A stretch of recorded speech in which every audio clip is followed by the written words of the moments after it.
If you've ever wanted to share your schedule with a teammate, family member, client, or anyone else, Google Calendar makes that incredibly easy. In this video, I'm going to show you exactly how to share a Google Calendar step by step so you can control who sees it and what they're allowed to do. And if this tutorial helps, make sure to hit the like button and subscribe for more simple tech guides just like this.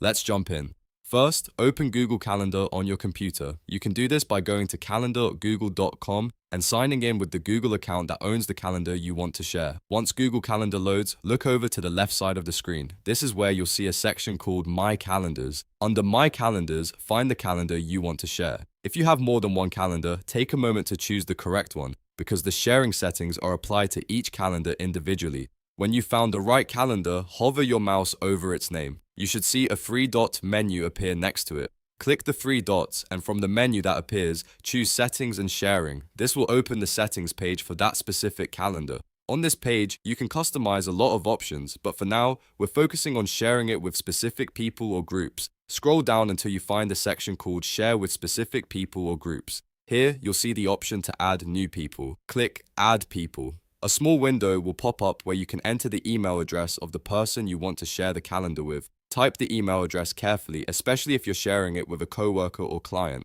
After that, you'll see a permissions drop-down menu. This is where you control exactly what they can do. Depending on the access level you choose, they may only be able to see free or busy times, they may be able to see all event details, or they may even be able to make changes to events and manage sharing. Choose the permission level that fits your needs. If you only want someone to view your availability, keep the access limited. If you're working closely with someone and want them to help manage the calendar, you can give them more control. Once you've selected the right permission, click Send. Google Calendar will then send an invitation to that email address. The person you invited will need to accept the invitation before the calendar becomes visible to them. After they accept, they'll be able to access the calendar based on the permission level you chose. And that's it. You've now shared a Google Calendar and controlled exactly how much access another person gets. This is a great way to stay organized, coordinate meetings, manage team schedules, or keep family plans in one place.